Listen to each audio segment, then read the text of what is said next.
8.3 goes over graphing functions in the form of ax squared plus bx plus c. When we look at this section, the first thing that we're going to focus on is the axis of symmetry in the vertex. Your axis of symmetry is an invisible line that cuts that parabola in half.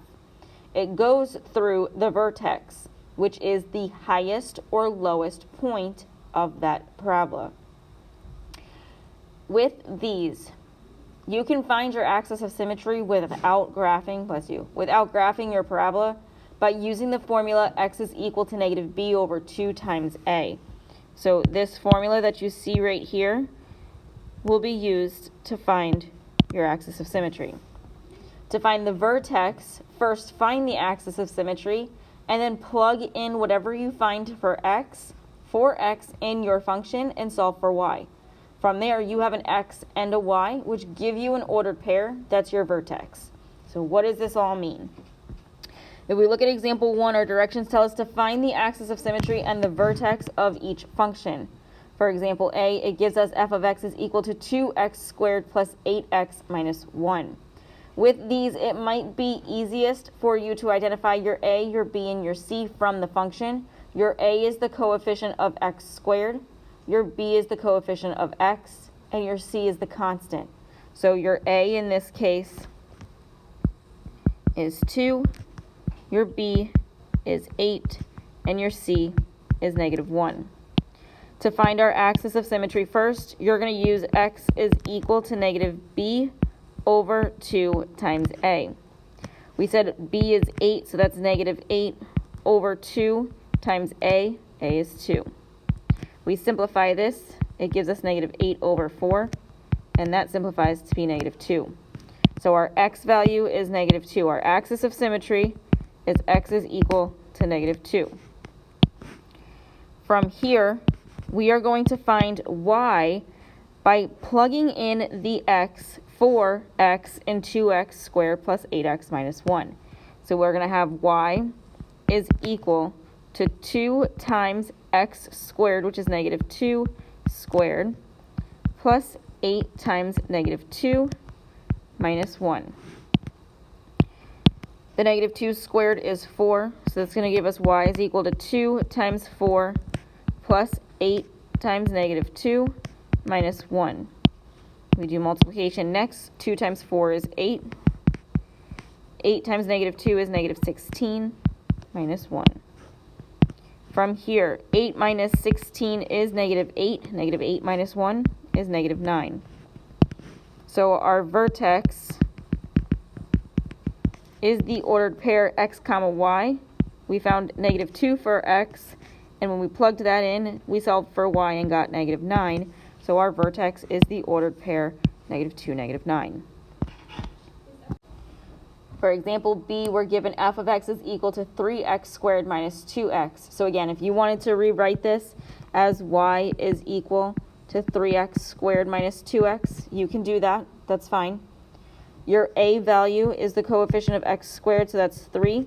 Your b value is the coefficient of x, so that's negative 2. And your c is your constant. We don't have a constant, so that's 0. If we use our formula to find the x value, our axis of symmetry, we have x is equal to negative b over 2 times a. So that's going to be the opposite of negative 2 over 2 times 3. The opposite of negative 2 is positive 2.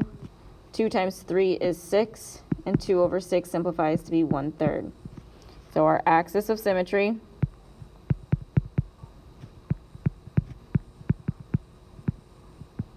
is equal to x is equal to 1/3. If we use what x is equal to and we plug it in to our function to find for y, we're going to have y is equal to 3 times 1/3 squared minus 2 times 1/3. Remember, when you're working with fractions, if you're multiplying, multiply straight across. If you're adding or subtracting, you have to have like denominators in order to do so. Multiple or division with fractions, keep, change, flip.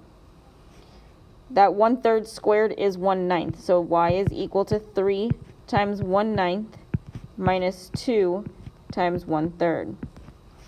We multiply, we get y is equal to 3 over 9, or 1/3, minus 2 times 1/3, which is 2 over 3. Our denominators are the same, so we can just add or subtract our numerators, keep the denominator. 1 minus 2 is -1, keep it over 3. So if you have an x value of 1/3 and a y value of -1/3, our vertex is the ordered pair 1/3, comma, -1/3.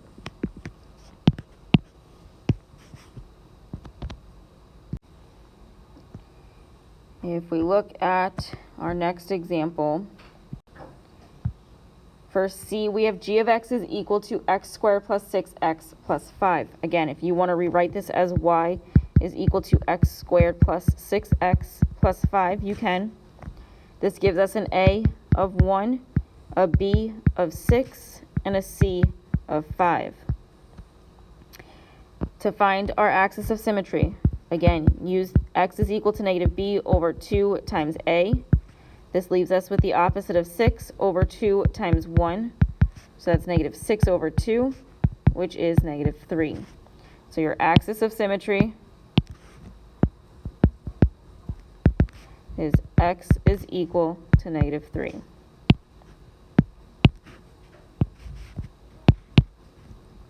To find what y is, use the x squared plus 6x plus 5 and plug in the -3 everywhere you see an x and solve. So we have -3 squared plus 6 times -3 plus 5. That -3 squared is 9. So we have 9 plus 6 times -3 plus 5. The 6 times -3 is -18. So y is equal to 9 minus 18 plus 5. The 9 minus 18 is -9, plus 5 is -4. So when x is -3, y is -4, that gives us a vertex of -3, -4.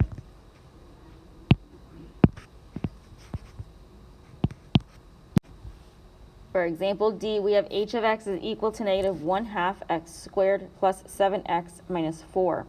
For this one, again, if you want to rewrite it as y is equal to -1/2 x squared plus 7x minus 4, we can do that. Our x value, or sorry, our a is -1/2, b is 7, c is -4. To find x, we're going to use -b over 2 times a. So that's -7 over 2 times -1/2. 2 times -1/2 is -1. So it's -7 over -1, which is just +7. So our axis of symmetry, why do I keep writing up? Axis of symmetry is x is equal to 7. We're going to use that and solve for y. So we're going to take -1/2 times 7 squared plus 7 times 7 minus 4. That 7 squared is 49, so that's y is equal to -1/2 times 49 plus the 7 times 7 is 49 minus 4. 1/2 times 49 is -49 over 2.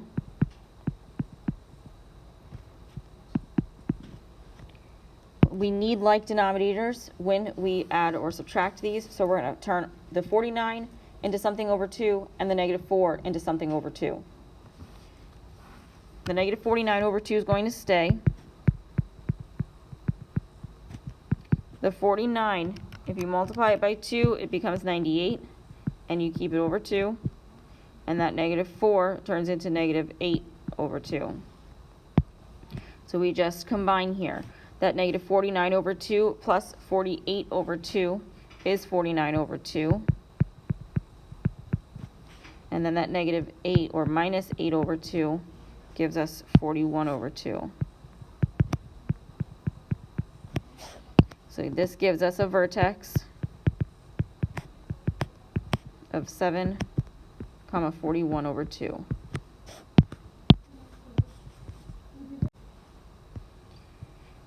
The next part of your lesson asks you to graph each function to identify the axis of symmetry, the vertex, and the domain and range. Now, when you look at these, you automatically have one point that is included of that parabola, and that's your y-intercept. Your y-intercept comes from your constant. If you look at example A, you have f of x is equal to 3 times x squared minus 6x plus 5.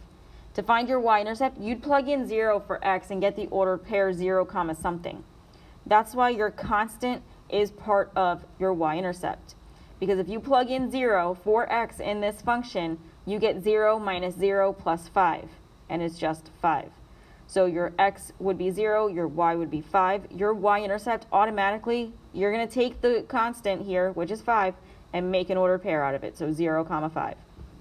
So automatically, we know that this 5 means that our y-intercept is 0, 5. So if you want to start by plotting that point on the coordinate plane, you can do that. Perfectly fine. There's nothing wrong with that. From there, find your axis of symmetry and your vertex. Remember, the axis of symmetry cuts that parabola in half.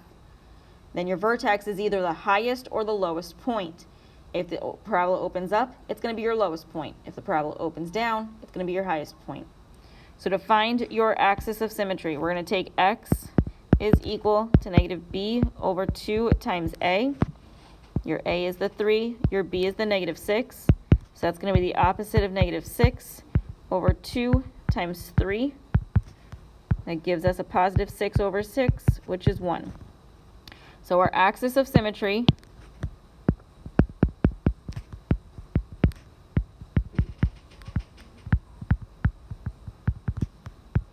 is x is equal to 1. That is a vertical line through 1 on your x-axis. So if you wanted to draw that line on your coordinate plane right now, you could do that, because you literally would cut the parabola in half.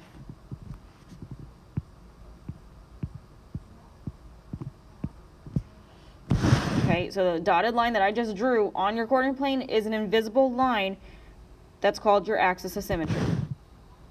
It cuts the parabola in half.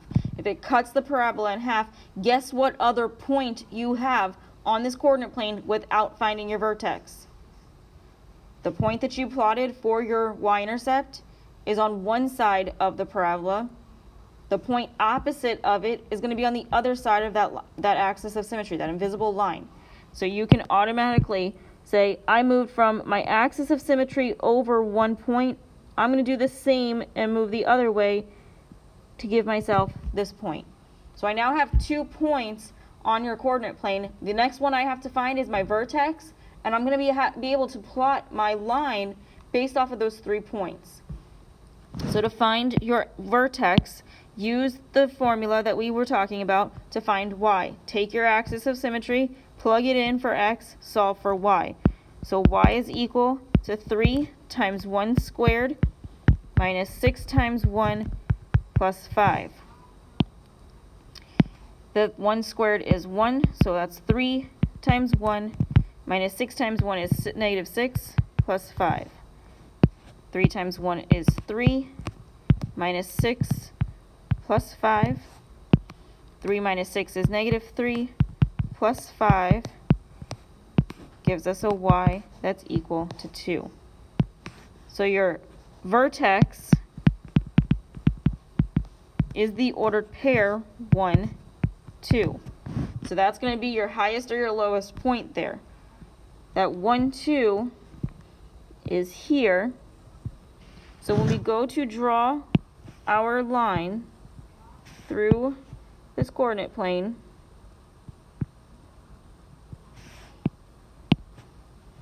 we're going to use these 3 points and just draw your line through them. Like with any parabola, your domain is all real numbers.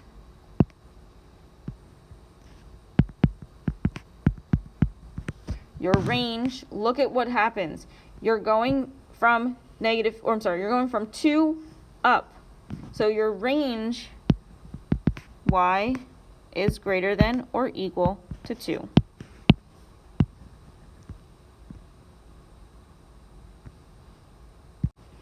All right, so for example B, we're given h of x is equal to negative 2x squared plus 4x plus 1. Automatically, we have a constant of 1. This constant tells us that our y-intercept is the ordered pair 0, 1.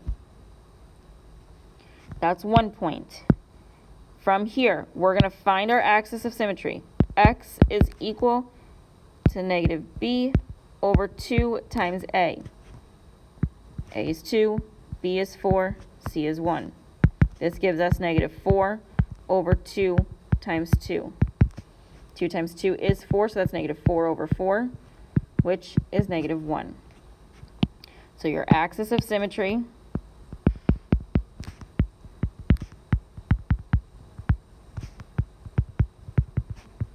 is x is equal to negative 1. From here, find y by plugging in x into 2x squared plus 4x plus 1. So 2 times negative 1 squared plus 4 times negative 1 plus 1.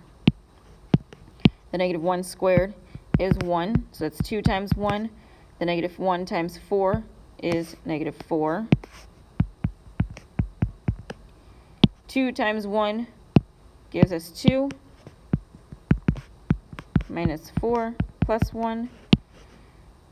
2 minus 4 is negative 2, plus 1 gives us negative 1. So if our x is equal to negative 1, our y is equal to negative 1, our vertex is the ordered pair negative 1, negative 1.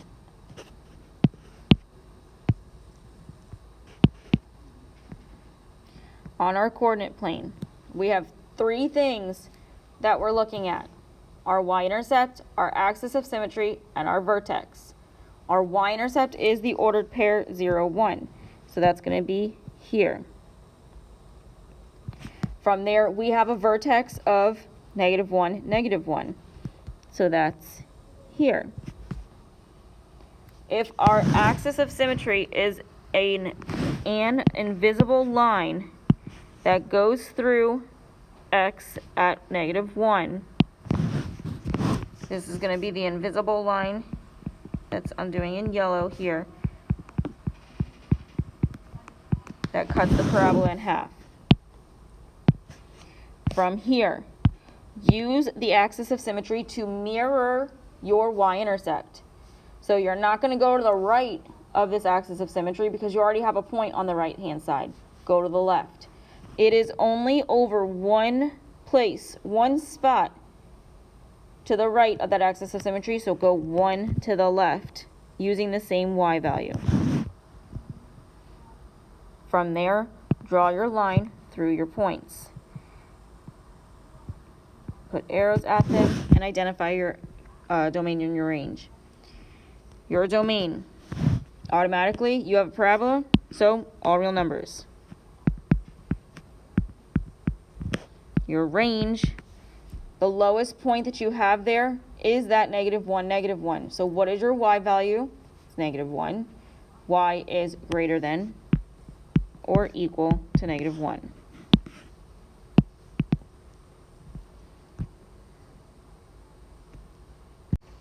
For example C, we're given k of x is equal to x squared minus 8x plus 7.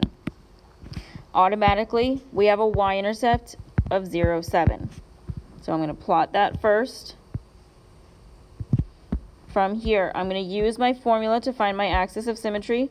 So x is equal to negative b over 2a. So that's the opposite of negative 8 over 2 times 1. So that's 8 over 2, which is 4. So our axis of symmetry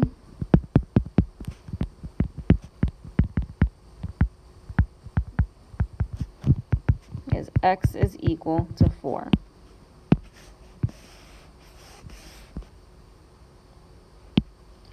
From here, find your y. Plug in the 4 in for x and solve. So that's 4 squared minus 8 times 4 plus 7. The 4 squared is 16. The negative 8 times 4 is negative 32.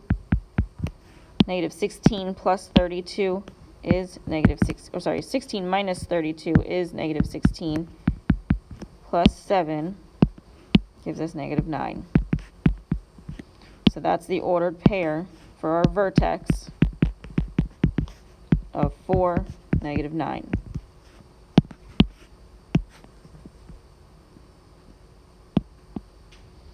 So plot your vertex. 4, negative 9 is here, which means your axis of symmetry is that invisible line through that vertex. From here, look at your y-intercept. It's to the left of that axis of symmetry, so your next point is going to be to the right of it. How many spaces over from the axis of symmetry is your y-intercept? You move to the left 1, 2, 3, 4. So using the same y value, move to the right of the axis of symmetry 4 times. 1, 2, 3, 4 gives you an ordered pair right here. From there, draw your line through the 3 points.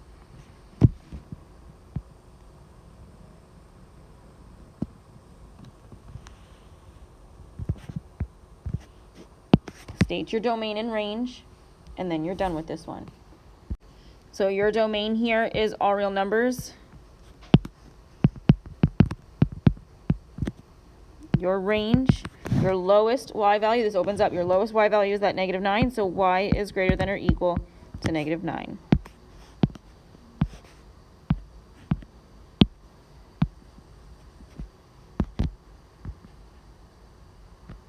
Hit this, okay. From here, you're going to plug in that negative 10 for b, the 5 is going to be your a. So we're going to have the opposite of negative 10 over 2 times negative 5. That gives us positive 10 over negative 10, which is negative 1. So your axis of symmetry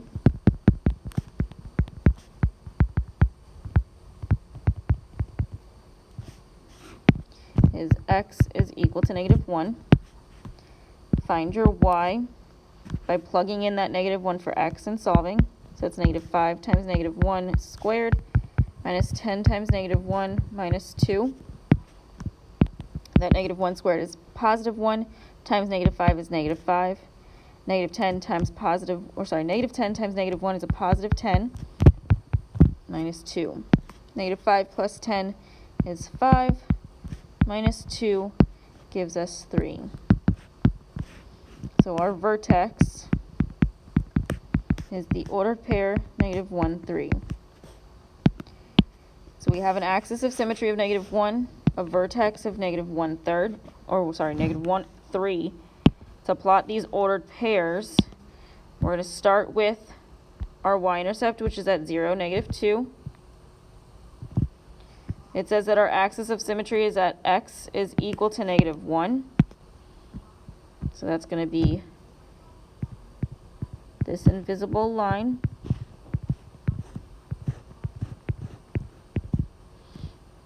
From there, you can plot your vertex, which is negative 1, 3.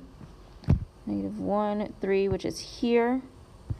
And then look at where your vertex is, look at where your axis of symmetry is. Look at where your y-intercept is. Your y-intercept is to the right of that axis of symmetry, so you need a point to the left of that axis of symmetry.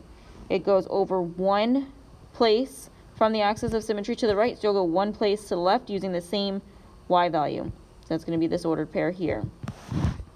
You can draw your line through these points.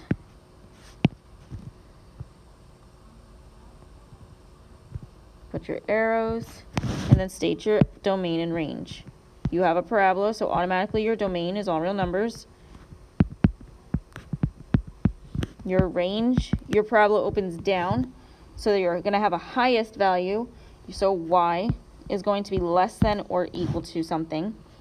The y value when we used our vertex is 3, so y is less than or equal to 3.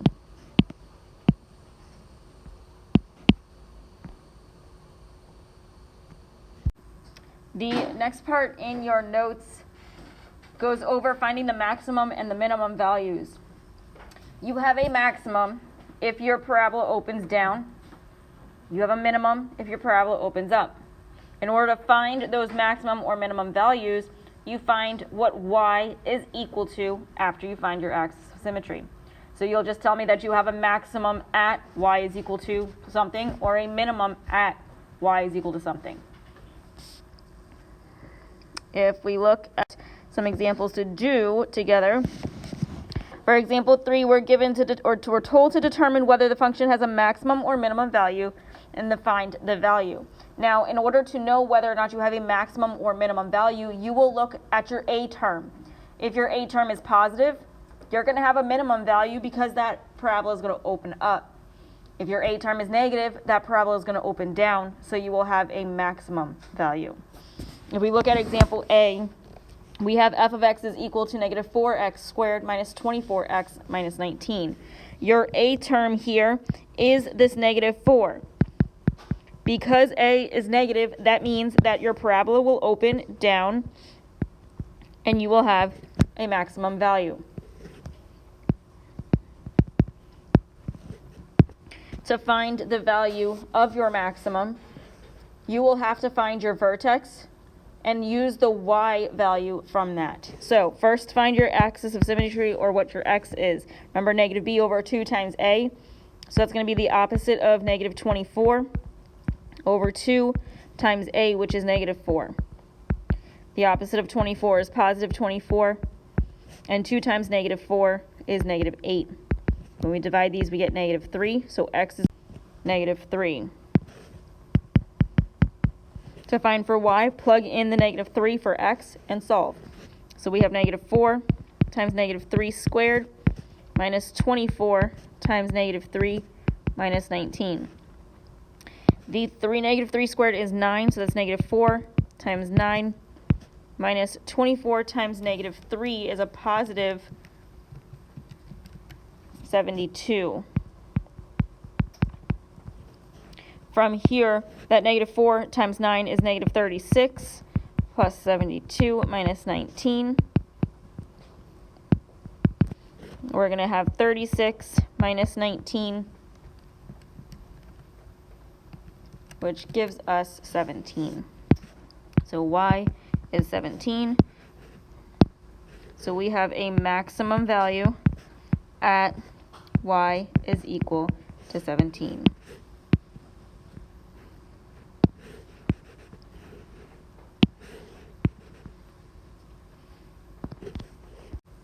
For example B, we're given g of x is equal to 8x squared minus 8x plus 6. Now for this one, your a is a positive 8. Because it's positive, your parabola is going to open up, which means you'll have a minimum value. Find your x value. Use x is equal to negative b over 2 times a.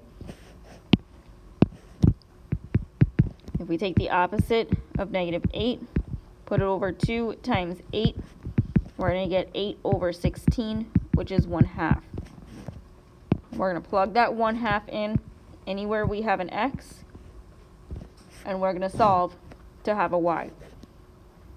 So y is equal to 8 times 1/2 squared minus 8 times 1/2 plus 6. That 1/2 squared is 1/4, so y is equal to 8 times 1/4 minus 4 plus 6. And I just got that minus 4 because I did 8 times 1/2, which is negative 4. From here, that 8 times 1/4 is 2 minus 4 plus 6. This gives us negative 2 plus 6, which gives us a y of 4. So we're going to use the fact that we found a minimum. We're going to use what y is equal to, and we just state that we have a minimum value at y is equal to 4. For example C, we're given h of x is equal to negative 1/4 x squared plus 3x plus 1. Our a is negative 1/4. We have a negative, so we have a maximum value since this parabola is going to open down. Find your maximum value by first finding for x using that x is equal to negative b over 2 times a. So we have the opposite of 3 over 2 times negative 1/4. This is going to be negative 3 over negative 1/2, which means the same exact thing as saying 3 or 3 over 1 divided by 1/2. If we're dividing fractions, keep, change, flip. So that's 3 over 1 times 2 over 1, which is 6. So we have an x value of 6. To find for y, we're going to plug that 6 in for x and simplify. So it's going to give us negative 1/4 times 6 squared plus 3 times 6 plus 1. That 6 squared is 36, so y is equal to negative 1/4 times 36. The 6 times 3 is 18 plus 1. The negative 1/4 times 36 is negative 9 plus 18 plus 1. This gives us y is equal to 9 plus 1, which is y is equal to 10. We use that we have a maximum value. We use that y is equal to 10. And we state that we have a maximum at y is equal to 10.